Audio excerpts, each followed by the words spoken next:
Hello everyone, welcome to today's Soil CRC panel discussion on soil health, why it matters. And commencing, my name is Michael Crawford. I'm CEO of the Cooperative Research Centre for High Performance Soils for Soil CRC.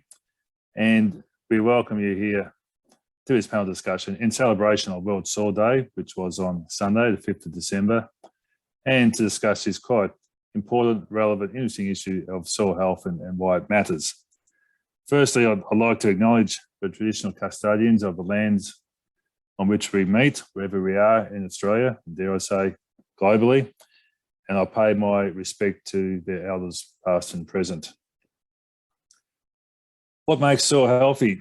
Is soil health even a concept worth striving for? Why is it important? We'll be asking lots of questions of our expert panellists, who I'll introduce shortly. We can't guarantee that they'll have all the answers, but the discussion will be a valuable one, and we'll be encouraging you to contribute to the discussion along the way. Firstly, I know that this panel discussion has generated lots of interest. There's many of you who are quite familiar with the Soil CRC, but some might be joining us for the first time and haven't had too much exposure to the Soil CRC. So in a nutshell, the Soil CRC is a cooperative collaborative research centre funded by the Australian government for 10 years. We're now into our 5th year, halfway through our 5th year of a 10-year program, essentially bringing research and industry together to address issues of relevance to industry, in this case, how we can give farmers the tools and knowledge they need to improve their soil management and to help to improve productivity and profitability at a farm business level. We have 40 participant organisations from across Australia, including 8 universities, 4 state government agencies, 8 industry organisations and businesses, and importantly, 20 grower groups or farmer groups across the country in all states of Australia.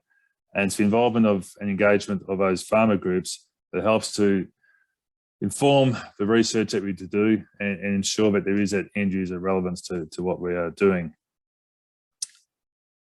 In this panel discussion has been part of a series of panel discussions and webinars we've been running all year. And I thank you for your registration. There's another one remaining webinar coming up at the end of, to finish the year off. That's next week, on Tuesday this time next week, 14th of December, where Dr. Gwen Grellet from Manaki Wenua Landcare Research New Zealand, and bearing in mind we do have a New Zealand partner in the Soil CRC, has been leading a project on soil carbon and regenerative agriculture. And that project, whilst led from New Zealand, involves quite a number of Australian participants, and the focus is on Australia, but we've been using that connection to help look at some of the synergies between New Zealand and Australia as well, because there's just as much interest in New Zealand in these issues. So that webinar, you can register, as you have done for this one, via the Soil CRC website. And in turn, you can also access all the previous webinars which have been recorded. And this webinar will also be recorded today too. And if I can just check our administrators that they are recording this webinar, and we can have it be available for you to look at in the future. Encourage you to follow us on our website, to engage with us via subscribing to our newsletter, to look at us, follow us on Twitter, on LinkedIn, connect with us on LinkedIn, or subscribe to our YouTube videos. The way today's session is going to run is that I will shortly introduce our speakers. I'll pose a series of questions that they'll interact with and address, and we will then have time for questions, about 20 to 25 minutes for questions at the end. Whilst the speakers are speaking, you might like to contribute to the discussion, give your perspectives on a few of the issues via the chat function, and encourage you to utilize that chat for making commentary along the way. But if there's questions that you specifically want to pose to the panel, either collectively or individually, type them into the Q&A box. And at the end, I will then read those questions out, put them to the panel on behalf of the attendees here. So, without further ado, I will now invite our speakers to come on. We've got Lukas Van Zwieten, we've got Richard Doyle, we've got Kirsty Yeates, and dare I say we might still be attempting to get Jeff Edwards. And I might just go straight there. Jeff is a farmer in Western Australia. He's very enthusiastic about this topic, very enthusiastic about contributing to this panel discussion. But he's been knee-deep, or whatever you call it, in harvesting over the last few days, having a good harvest here in Western Australia. And now he's running into some technical issues, which we thought we had ironed out, but we're running into some technical difficulties in Western Australia. So we'll contribute to work on that one on the side. But in the meantime, with the panelists we do have, Lukas, Richard and Kirsty, starting with Lukas, I'll ask each of you to just give a brief introduction about who you are, where you work, and what your interests and expertise are relevant to this topic. Lukas. Thank you, Michael, and welcome everyone to the panel discussion today. So my name's Lukas Van Zwieten. I'm with New South Wales Department of Primary Industries based at Wollongbar, but I'm also a program leader with the Soil CRC, leading program 4, which is also called Integrated Solutions. And we've got some interesting field sites all around the country, which I might be able to share with you a bit later on in our panel discussion. So my key research interests are focused on soil health, in particular soil functions, soil microbiology, and also starting to have a better understanding of how addressing subsoil constraints can also improve productivity and system resilience. I think that's my 1-minute introduction, Michael. Thank you, Lukas. Now I'll pass to Richard Doyle, who's at the University of Tasmania. Rich. Thank you, Michael. I'm based at the University of Tasmania in the Tasmanian Institute of Agriculture out of Hobart. And my interest, I guess I classify myself as a soil geologist. I'm very interested in soils as parts of natural landscapes, and you'll see a couple of key profiles there behind me from Tasmania, including the state soil of Tasmania. I just love soil materials. I research and work and encourage activity in all areas of soil science. I guess it's probably worth pointing out a weakness of mine, which I'm learning more and more about, is soil biology, but I'm an eager learner in that space. So that's me. Thank you, Rich. Kirsty Yeates. Now, Kirsty's with Soils for Life, one of the participants in the Soil CRC, working there and also studying at ANU. So, Kirsty. Thanks, Michael. It's great to be here and to join everyone. I'm looking forward to today. So my background is in agricultural ecology. So I'm really focused on looking at how to improve the ecosystem services and ecological function of agricultural production systems. For me, the last couple of years, I've been working closely between the Soils for Life community and researchers through the Soil CRC and other parts of the research community to really improve understanding of regen systems, particularly around soil ecology, and as we see a whole range of I guess really new and exciting both innovations and practices, but also science to support soil biology and some of that DNA side of things. So for me, real focus on trying to improve and support producers to access some of the science and to contribute to the research community. Yeah, very good. Thanks, Kirsty. Now, I believe we've got Jeff on the phone to start with. We're still working on getting him on camera. But Jeff, can you hear us? And you might be on mute. You might have to unmute.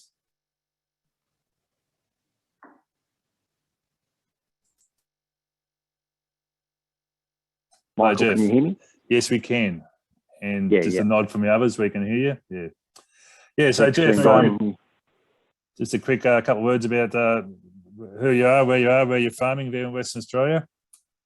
We're in the Upper Great Southern, which is sort of central wheat belt in Western Australia, near a town called Erosion, in a 350mm rainfall zone with duplex soils and mixed farming enterprise of 9,400 hectares.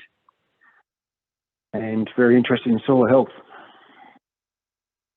Very good. So we'll hear a bit more about So yeah, how you're looking at soil health from your farm perspective. And it's really good to have a mix here of scientists, practitioners, and farmers at the front line in this conversation. So let's kick off with Rich. When we talk about soil health, what are we talking about, and why is it important? Are you talking to me, Michael? No, to Richard Doyle when he comes off mute. Yeah. Oh, sorry. Thanks. Yeah, I'm off mute now. Thank you. So I decided to break this up. So we've got two words there, health and soil. So what do we mean by health, I guess? And often it's about living things, animals and people. So health is seen as a state of well-being, that physical, nutritional and mental health, which allows one, generally life to thrive during the good times and also survive during those tough times. So there's a resilience element in health as well. And my definition of soil, I see soil, and you can see very different soil profiles behind me, is where the lithosphere, I explained I was a geologist, that's the rock sphere, meets the bio or organosphere, so they're living things, and the atmosphere. So together they create what I call the decomposer sphere, or soil. So soil is the great recycler, thus. And soils are very different. So what will a healthy soil do? And bearing in mind their different capabilities, their ages and their various characteristics from sandy to clay and so forth. A healthy soil, I believe, would facilitate optimal ecosystem services for what it is. And by that, and Kirsty's talked about this already, is those nutrient transfers and the storage and release of nutrients, particularly moisture and gas exchanges through the surface of the soil, but also into the deeper soil profile of gas and moisture in and out and storage in the soil. Those biological functions, often when we think about soil health, it is the biology that gets premium consideration, but I think we need to think of everything together. But that biology is dominated by the microbiology, even though there's a lot of macroorganisms that live in soil too, and their role through roots and sugars and carbon and all those things that are cycled, decomposed through soil. The other thing that soil does with all this rain that we're having across the nation is to absorb water and also filter contaminants, clays, metals, organic matter and so forth. And that's a very important function that we want to see soils undertake. Absorption, transformations, transfers, all these activities are going on in soil. But the soil is also a physical support. It holds our homes, our buildings, our houses. It supports plants and large ones, trees. I mean, 60% of the life of the organic material living organic material on Earth is lignin, wood, which is lignin and cellulose, as well as housing all the microorganisms. It's a habitat. So healthy soil will be able to perform that myriad of soil ecosystem functions, given its physical characteristics. Thank you. Yeah, okay, Rich. So that's good from a science perspective. If we look at it a bit more from a practitioner perspective, and I might go to you first, Kirsty, on this one, and then to Jeff and Jeff to get into it. But so to you, Kirsty, from a farmer perspective, why are healthy soils important and why do they matter?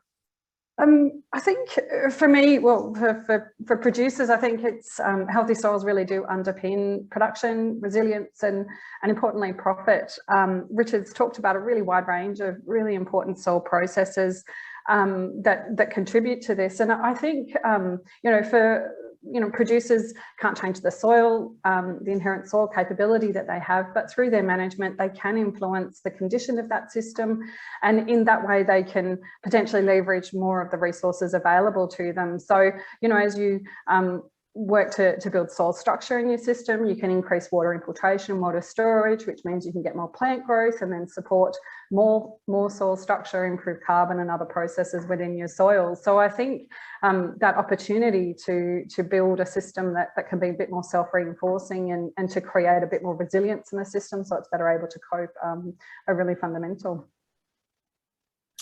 Right, Jeff, if I can bring you into it from a farmer perspective, quite a successful farming operation you've got there in Western Australia. Yeah, why are healthy soils important to you and your farming business? Why do they matter? I think Kirsty has just given a perfect explanation. I mean, our soils are compacted, and I feel that's from years of agriculture. The use of highly acidic fertilisers is damaging our subsoils, and there's not as much life as there used to be in those subsoils. So, yeah, listening to what Kirsty said, I couldn't agree more, is that we somehow need to encourage more health into those subsoils, more biology, more microbes. And it's actually very confusing as to how we do that. And are we damaging all that life by using all these acidic fertilisers and chemicals? We have to be viable as a business, but somehow I think we need to develop a system that is sort of middle ground, looks after the soil, but in turn makes it more resilient for good and bad years. Jeff, quick take. Yeah, good. Okay. Yeah, I'll just be getting another version of you now, Jeff. Sorry? Okay, I'll go get him. I think we're in. We're on, aren't we? We've got another version. I think it might be Perfect. So what are you in now? Up and you're out. Yeah. Okay. I'll come back to Jeff later. Yep. I'll just put it on mute at this end and let you work it out. To Lucas, with that sort of background and context and recognising the importance of soil health, yep, and given that we're here in the context of the soil CRC, can you talk about what the soil CRC is doing, helping farmers to improve soil health? Yeah. Thank you, Michael. And look, I think Kirsty and Jeff, have said some quite pertinent things there, around resilience and carbon, and certainly there is a increased community expectation now that we all want more from our soil, and we hear it a lot that soil's going to store more carbon and be more resilient under climate change, for example, or under extended drought conditions. And one of the projects that we're doing in the soil CRC is actually getting some metrics around the term resistance and resilience in soil, and understanding what actually makes a soil more resistant. And I'm just going to take a second to define what resistance and resilience mean. So by resistance, we mean how well can a soil perform a particular function, whatever that function might be. It might be delivery of water to the crop. It might be mineralizing nitrogen, for example, to become crop available. But if a soil goes into a stress, how long or how effectively can that soil continue to function to deliver that? And then once that stress is relieved, how quickly or how well can that soil return back to its normal state? And that's around the metrics of resilience.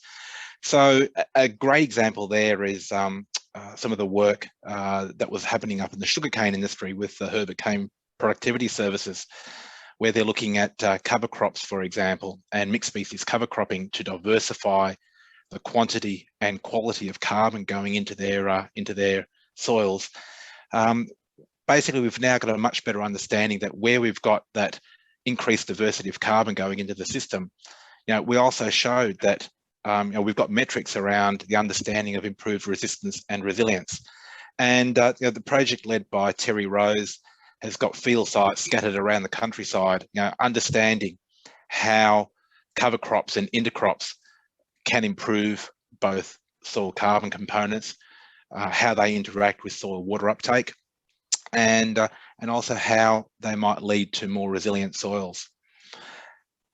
On a similar note, we've got a project out on the calcareous soils of the Eyre Peninsula, led by Nigel Wilhelm at Perza Sardi. And that project is starting to get some very good information now for the soil CRC and for the grain growers in particular, around opportunities to address constraints related to these hostile calcareous soils. And what we're trying to do there is improve the functions of those soils, improve the ability of the soil to supply phosphorus in these very phosphorus limited soils. And in part that's related to the biology, but in part also to the I guess the chemistry of the soil. So we're now starting to improve our understanding of that interrelationship between the soil physics and chemistry, as well as the soil biology. And on a similar note again, one of the functions of soil is around breaking down contaminants. I think Richard might have mentioned that a healthy soil is one that can effectively break down contaminants. So one of the things that farmers will often utilise are pre-emergent herbicides. So Microbes has got a project where he's now understanding what the impacts of pre-emergent herbicides are beyond their useful life, but in some soils they just don't break down as quickly as they're meant to, or as we expect. And that project is around understanding some of the biological aspects of how and when these residual herbicides might be problematic. Michael, as you mentioned, Gwen Greelett is giving a webinar on the 14th of December, and I encourage everyone to come along to that one, because it's I think there's going to be some really solid data there on how regenerative farming systems can influence soil carbon and some of the soil biological components. So I'm looking forward to that one as well. Now, unfortunately, I don't have too much time to go into some of the great student projects that are happening, but I'm just going to give you one example of some work around soil health. So this student's name is Cameron Copeland at Southern Cross University. And what he's trying to do, or what he's actually doing now, is transferring the microbiome. So he's taking the soil biology of one soil and putting it into another soil. So basically one soil is being sterilized by gamma irradiation, and he's taking the biology of a different soil type and putting it into that soil. And what we're trying to do now is understand how the biology is developed within a soil profile. Is it due to the edaphic variables, so those soil chemistry and physical characteristics, or is it the biology itself that's controlling some of those chemical characteristics of soil? So I think there's going to be some really great data coming out of that in the near future. I think there's a whole stack of projects around understanding how farming systems can influence soil health, and the soil CRC website has got a list of those projects, and I think Catherine will share those links with us later on. Thank you, Michael. Thanks, Lucas. And you're right to highlight a point about our students, our PhD students. CRCs in general, and this soil CRC also is no exception, have a large focus on developing that capability of the future. And so we've got 40 plus PhD students being delivered through the CRC over the period. And yes, Lucas just skated over some of those projects that we are conducting, but there is more detail there on our website if it piqued your interest. Jeff, I'm going to come back to you now, and welcome, and good to see you face to face, and I'm glad it's all working. Come back to you and your farming operation. What are some of the things that you've done to improve soil health on your farm, and what have been the results? You might just want to talk a bit more about the particular soil issues, challenges that you face there in Western Australia. Yeah, thanks, Michael. And once again, thanks for the invite now that I'm on board. We have very acidic soils, as I said, especially the subsoil. So we have probably for 30 years been using quite a bit of lime. Crushed limestone seems to be our lime of choice.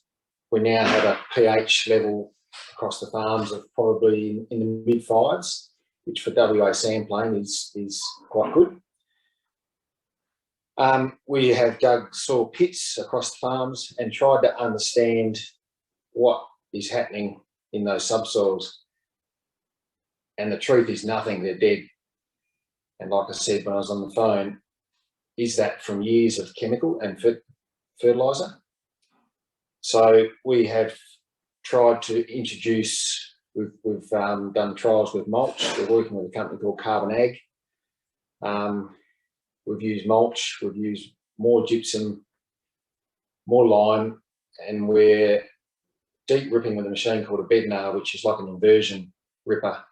It rips to a depth of 0.5 metre and incorporates the lime and gypsum and the mulch if we choose to go down that path.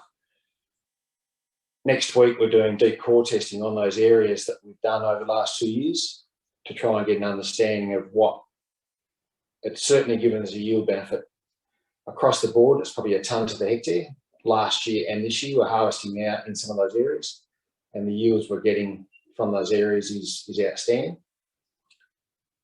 But we need to look at it now from a scientific point of view and try and understand what we have done and if it has a long-term benefit. I think it does, but listening to Lukas and Kirsty already, you just think, wow, there's a lot going on here and we've got a lot to learn. I can't put a scientific angle on it, but I just know from experience that, yeah, we do need to try and improve our subsoils. And hopefully what we've done is one pathway towards that. We've stopped using fungicides in our spraying programs, and for 2 years now we haven't used any insecticides. Now that's risky as a commercial crop producer, that can be risky, but I just feel it's another angle that we need to look at to try and stop the damage that we're doing. And I'd be really interested to hear from those who know, are we on the right path? It's so interesting. Very good. Thanks, Jeff. Kirsty, from the producers, the farmers you've been working with, especially through Soils for Life, what are regenerative farmers doing differently to improve soil health? Look, I might be a little bit biased, but I think that good soil management is regenerative. So, right across the industry, there are producers that are working really hard to improve the condition and the function in their systems. So, I take a fairly inclusive view about what that might be. And I really applaud producers for working so hard on that. I think it's fantastic. And certainly, for the research community that supports that. In the regen space, and people that are really thinking about soil health more broadly, I think often the focus becomes a bit more about the whole system. So not just about specific indicators of how much carbon, even though that can often be quite important, or specific measures that we might get in our in our soil tests and so on. But it's how does the whole system interact and actually perform. I think it's how do those different elements of your system interact. So am I producing enough energy to not only achieve my production outcomes, but also to invest in building the natural capital and the soil system itself. So, making sure that there's enough litter and plant exudates that are supporting that soil biology and those other processes. I think there's a real emphasis on trying to build those mutually beneficial interactions, and certainly the more that we can understand around those sort of plant-soil biota interactions, what drives them, what conditions, how do we really support those, and as Jeff identified, there's always these trade-offs and difficult aspects of how do we maintain our production but also build these other parts of the system. So I think really core to what we're seeing a lot of sort of regen systems is an emphasis on how do we maintain a high supply of energy into the system. So of course that's mostly driven from photosynthesis. So we see a real emphasis on maintaining ground cover, destocking early when conditions start to dry, shifting from sort of annual to more perennial systems where that's possible, and also increasing some of the diversity in the system. And so it's about improving the productive capacity of the system and also supporting those sort of interactions right around the system and over time.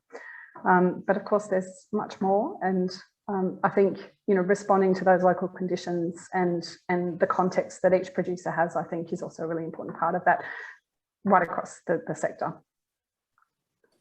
Yeah, good. Thanks, Kirsty. I'm just seeing if anyone want to come back in on that one, but can I make a comment there? Yeah. Right, so I totally agree with what Kirsty's saying. And you know, if people want to read a little bit more about soil health, there is Matthew Evans' book, of course, which is quite a good read. He's a journalist as well as a farmer, small farmer. I think this idea that soils, as I was saying, my definition of soil health, I think this idea of health does bring in the organism and the living component of soil.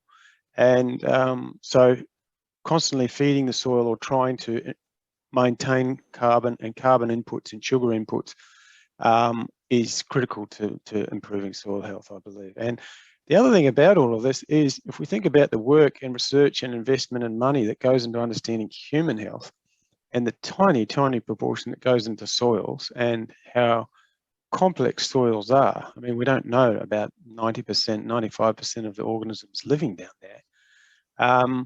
There is a lot we don't know, and I don't encourage people not to be frightened about that, and to encourage research and work, particularly collaboratively with farmers, both regenerative and traditional farmers, to help resolve these problems. And to reassure Jeff, I mean, as I said with my definition of soil, it's that lithosphere.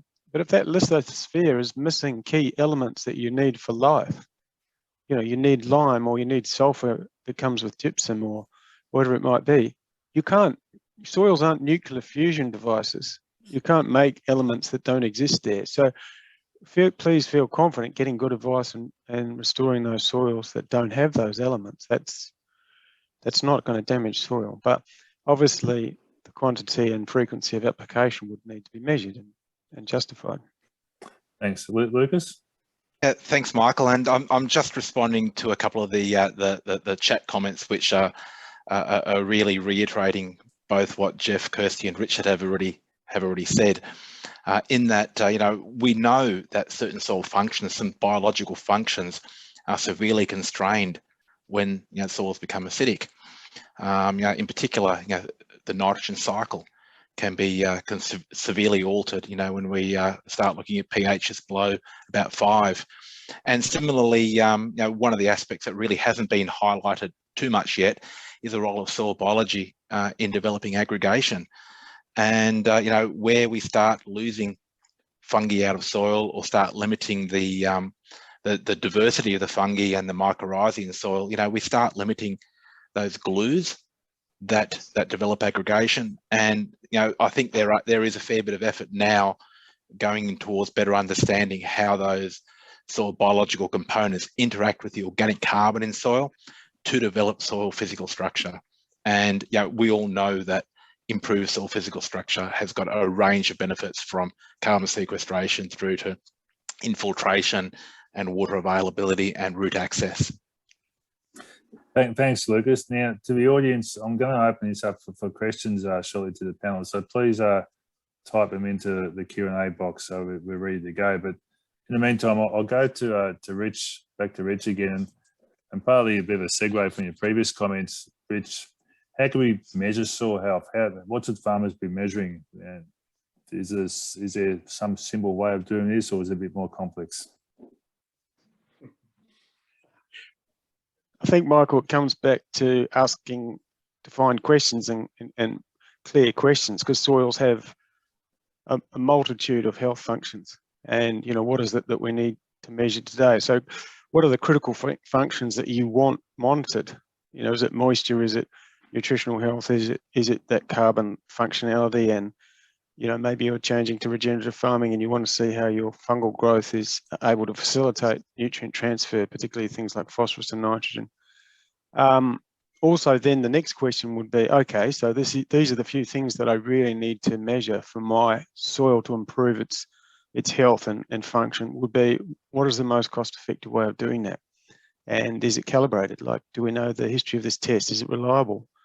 And this is part of the problem with some of the new technologies. It lacks that history.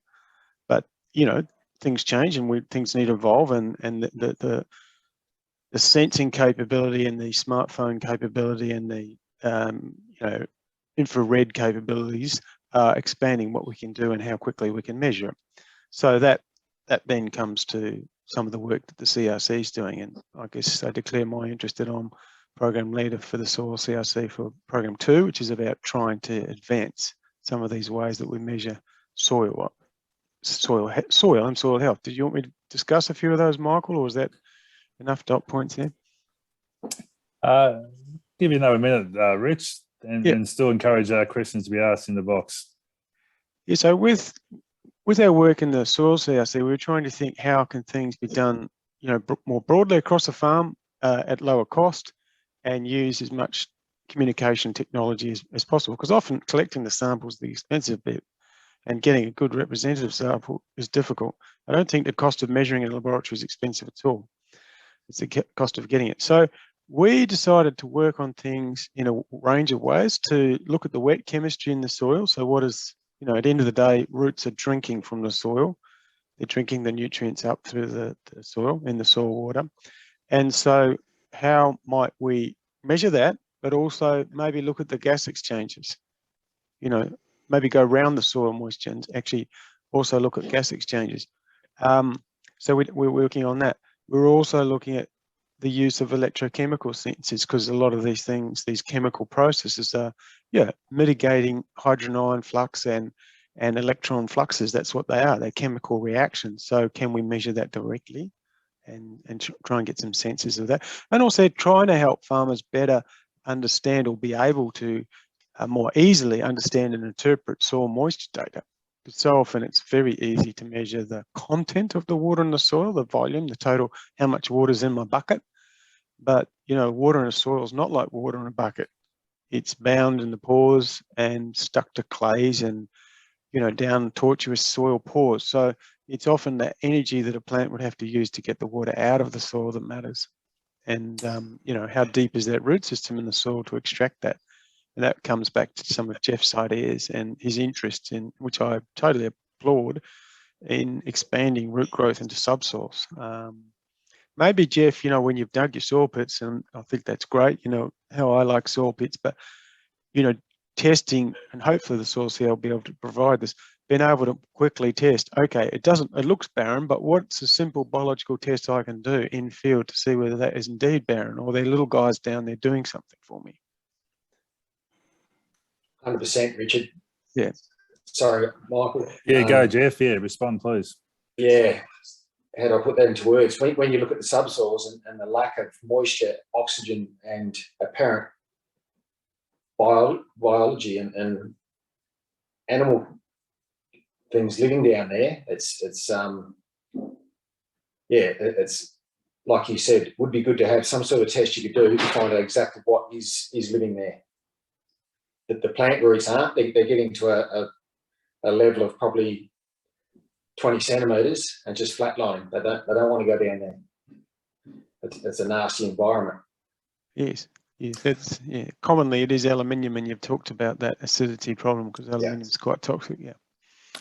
Well, I might move on to some of the questions from the audience, and I feel a bit like an auctioneer asking for that opening bid, and it took a while, but thanks to Pauline Mealy from Agriculture Victoria for that opening bid, and now there's lots of questions coming in, so please add to it. But Pauline's question is to you, Jeff, firstly. Jeff, is your soil surface covered with plant residues all year? What farming approaches do you use to reduce topsoil erosion? Yes, our soils are mostly covered with residue. They do become bare at the end of summer. And because we have a large livestock program, we've got to be aware of, as Kirsty said, taking stock off early. But we do try and maintain as much soil cover as we can.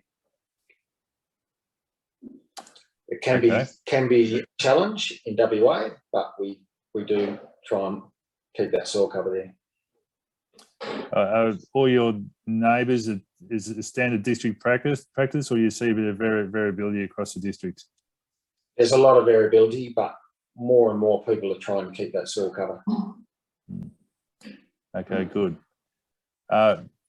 This might be a question partly for the science, but we can all have a go. This is from Rob Miller at Burdick and Productivity Services, which is up near Townsville in Queensland, sugarcane country. So Rob says, we have some challenges in the tropics. Increasing soil carbon is incredibly challenging.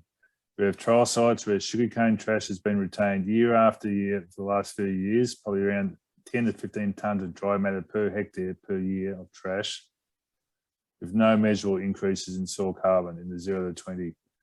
We get meters of rain. Wouldn't you love that, Jeff? And hot weather, everything breaks down so fast. Any ideas on how to retain soil carbon would be great.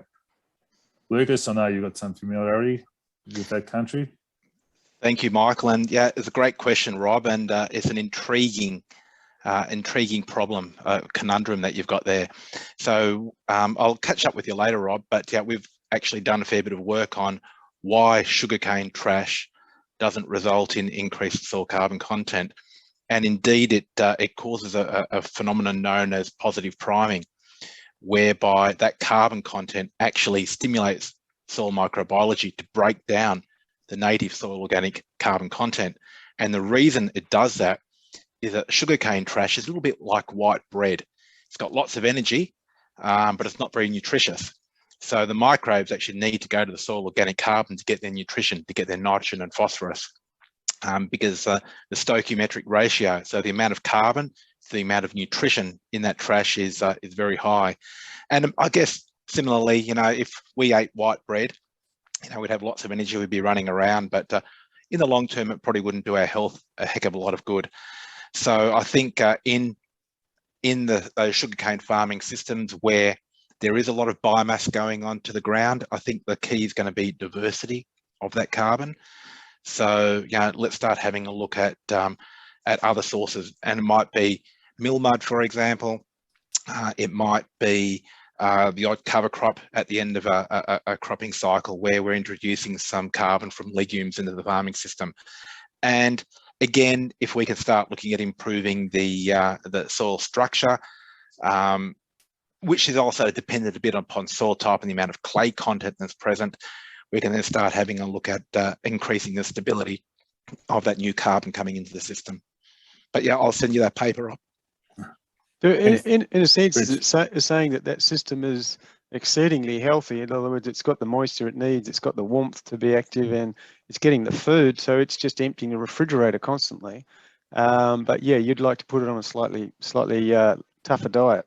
Yeah, it's almost a boom bust cycle. So you've got all this carbon going on, you get a proliferation of microbes, but I think those microbes are not complex. They're probably a much simpler suite of microbes that are breaking down that fairly degradable carbon, and they're leaving very little behind. Very good. Okay, we've got a question here, another one from Pauline. Thanks, Pauline. And Jeff, I might direct this to you in the first instance. And this is in the context of soil measurements, soil testing, and measuring soil health. And this is relevant because there's a lot of focus for the National Soil Strategy on how the government might be able to increase the rate of soil testing by potentially helping to pay for the soil testing and encourage it that way. Pauline's asked, is it the cost of the test per se, or rather the cost benefit, the return on investment of soil testing that's important to farmers? So maybe how much soil testing do you do, Jeff? How important is it to you? To what extent is cost an issue versus return on investment? The cost as against return on investment is not an issue at all. We do a lot of soil testing, but it's with the fertiliser companies, and you're testing for all your in their eyes and our eyes, key ingredients for growing crops and pastures, but we're not looking at measuring soil biology. So we are doing a lot of soil testing, but it's all around productivity and profit. How much fertiliser to apply for you know, what yields of crops we're going to get. My sort of want is that we look more at soil biology as well, and we're sort of just getting there now. If that answers your question. But as far as return on investment, soil testing to us is not an issue. Okay, no, I think that's a good response, and indicative of many very, very good farmers who recognise that it's not just about the cost, it's about the benefits. We've got a question from Catherine Lindsell. Is it important to growers to have an infield test of soil health, or are they happy to send soil for analysis as long as they get an easily interpretable answer back? So who wants to have a go at that one? And perhaps I'm looking at you, Kirsty. Sure. I think for many people, understanding soil tests and what they actually mean in the context of your particular soil system can be a real challenge. I think being able to access support to interpret and understand those and to build up your own knowledge if you're not comfortable with those is also really important. And I think there's a lot of organisations around to do that. And of course, I think particularly around soil biology, the analysis there, the science around that is changing quite dramatically. And I think it was Richard flagged earlier, we don't necessarily have all the answers that we're really looking for, or really clear standardised testing and benchmarking around some of those aspects. So I think there is a bit of a challenge on those sides of it. I'm not sure if I really answered that really well, but I think it's really important, but I think it's also around people understanding and accessing that expert support for their particular system and their aims. That's valid, that's useful. Does anyone want to complement that answer? Michael, yeah, I might just complement that. And yeah, certainly I made the point about 12 months ago in a webinar that, yeah, there is a whole stack of things that we can measure around soil biology, but interpreting those is still challenging. There are some tests, I think, where the interpretation, the science behind the interpretation is sound. The predictor B, for example, is an example where, there's a very strong correlation, I guess, between the data on the pathogens and your risk of pathogens in the field, for example. But some of the beneficial soil biology, I think there's still a lot of issues there. And hopefully, I think the new soil biology project in Richard's program will start defining what some of these data mean. And certainly, I think the science is starting to become more mature now around the soil biology. We're not quite there yet, but I'm pretty confident that in a couple of years' time, we should start getting a stronger understanding of soil health and soil resilience, and how farmers can both use the data in making decisions over the longer term. Okay, good, thanks. I've got one there from Catherine Brown that's been upvoted. So, would incorporating the trash improve carbon retention as microbial activity lessens the soil depth? I think I might come back to you, Lucas, in the discussion we had earlier about the sugarcane situation. Yes, I think definitely there's a lot of work now in southern New South Wales and Victoria where they're showing that on-farm grown organic matter put to depth will result in improvements in organic matter at depth.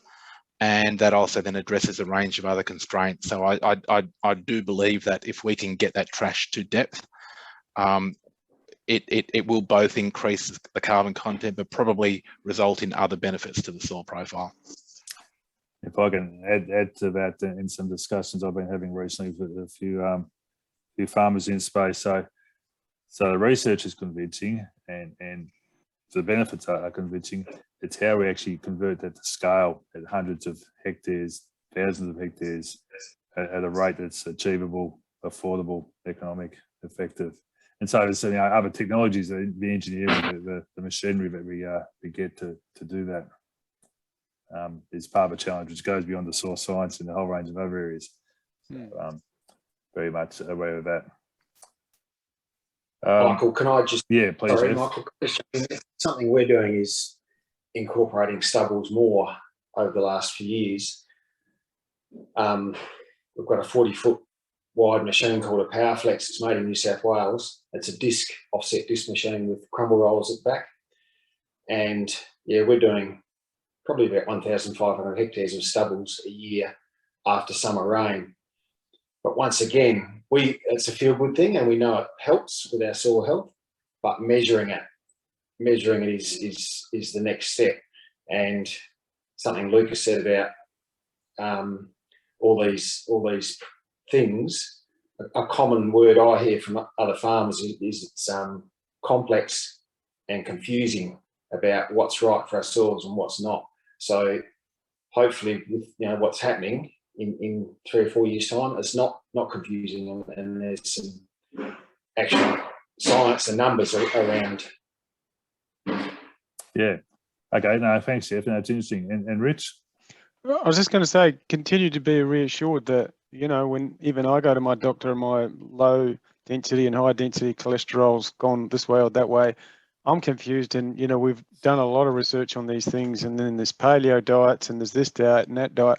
These are evolving things. This is complex. So I would encourage farmers not to be disheartened, but to demand more work and particularly collaboratively with, like the way Lucas explained that with the sugarcane. It's pretty interesting. On the one side you say, wow, the soil biology is really functioning. It's chomping up all that carbon, and, there's microbial activity in the soil. Isn't that awesome? But, on the other side of it, maybe it's not necessarily the right diet, all the time. So, we need this kind of specialized research to continue, as I say, again, hand in hand with farmers. Because at the end of the day, as you say, as you describe with your stubble management, and I was reading the GRDC ground cover document that came around the other day, there was a farmer's invented a sort of kind of crusher roller, a very big crusher roller that enables him to crush and break down the stubble, and then he's able to drill directly into it and to reduce the tillage. So he's letting less oxygen into the soil to hold that carbon to slow the breakdown, but he's also able to hold that on top of the soil and slowly let it break down into the soil. Okay, thanks. I'll move on. Alan's asked a question: will microbes go dormant, e.g. a Longfellow, and be available to regenerate, or do you need something to reactivate them? Now, Pauline Mealy's answered this in the chat. Hi, Helen. Yes, microbes are dormant most of the time until moisture levels increase. Of course, some can tick over at very low moisture. Most microbes in the soils can form spores, which render them very resilient over time. Once conditions improve, microbes break dormancy. So essentially, moisture, rainfall will activate those dormant microbes. Is that enough for that one, or does anyone want to add to that? Okay, well, thanks, Helen. Thanks, Pauline. John Feller's asked, can soils remain healthy under continuous conservation cropping in southern New South Wales, or anywhere really? Or will landholders eventually need to introduce a legume pasture phase? Lucas, do you want to come to this one? I'm happy to answer that one. Great question. I guess within the conservation cropping, if you can introduce as much diversity of that cropping as possible, I think will optimise your chance of getting a more diverse carbon going to the system, therefore probably maintaining a more diverse soil biology and potentially contributing to a healthier soil. So certainly, you mean with the cropping, so with the cereals and the oilseeds and the pulses, the legumes. Absolutely, yeah, absolutely. And look, it is quite well established that a pasture phase within cropping can pump more carbon into a soil, and it's probably one of the few techniques that's been well established to fairly quickly increase that soil carbon content, because you've now got continual inputs of carbon into the system as opposed to sporadic inputs of carbon into the system. But I think having biodiversity within the cropping system is important, and yeah, I think that's my perspective on that one. Yeah. Rich, I come to you also, Jeff. Rich, from a healthy soil point of view, I think that idea of cover and conservation farming, we haven't talked about that, but if the soil is kept in the paddock and not blown away or washed away, that's a huge achievement. It can always work to improve its organic and biological health status from there if we keep it in the paddock. So that's a big tick. I was going to say something else about the breakdown. Oh, that's right. Why we need to continue to study soil biological health is we don't know what all those guys are doing down there. For example, the methanotrophs, there's certain organisms in soil, and I think they're the only ones on the planet that actually eat methane. Maybe all that biological activity in Rob's soil that he's worried about, maybe we still haven't discovered that it's functioning to help reduce methane in the atmosphere. We don't know. About 20% of it gets eaten by soil microbes. Right. Jeff, you want to make a comment about your farming systems and the diversity of species, either crop and or pasture? What do you guys do? Really interesting comment from Lucas there about soil organic carbon. We've got extensive organic carbon maps of our farm, and anywhere where we have long-term pasture crop fades, and the pastures are subcloters predominantly, our organic carbons are probably on average 1% higher than where we are continuous cropping. So that's what we do. Half our farm is crop pasture year in, year out, and the other half is continuous crop. And more we see the continuous crop areas, even though there is a legume base in those rotations, their soil organic carbons are less than where those pastures are. Yes, and that you know, funny how things go in cycles. Yeah, through the 60s, 70s, 80s, there's a lot of great research that demonstrated the benefits of the pasture lay system. The rest of the phase of 3 or 4 years of pasture before going back in the crop for 3 or 4 years, and through the 90s and 2000s, the introduction of both the machinery, the herbicides that could make it happen, and partly the economic drivers of gross margins of cropping versus livestock really drove us towards that continuous cropping. But there's plenty of other reasons for going back to some of the older ways for that longer term benefit.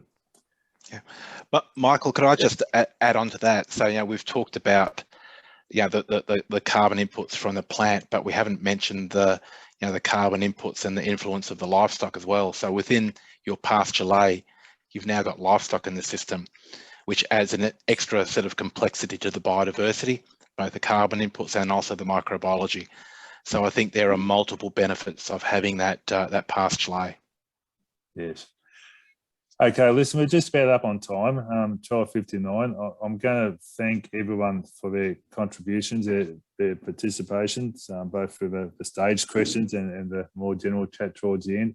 Thanks for the audience for listening, for contributing questions in the Q&A box, for contributing to the discussion point and a whole range of other perspectives there. And just looking at what Catherine Brown says towards the end. Yes, perhaps we accept soils are complex and can also be confusing, very much so. So through the Source RC, we're attempting to address many of those issues as possible by bringing researchers and farmers together. But yeah, at the end of our 10 years, there'll still be plenty of unknowns, plenty of issues to be addressing in the soil space. Catherine's just put up there the link for a reminder about that webinar on the 14th of December, soil carbon and regenerative agriculture. We've already got quite a large registration list for that one. So in closing, thank you all once again. You'll be able to access a recording of this on our website within the next few days, and invite you to continue to engage with us in different ways. Thanks, speakers. Thanks, attendants. Goodbye.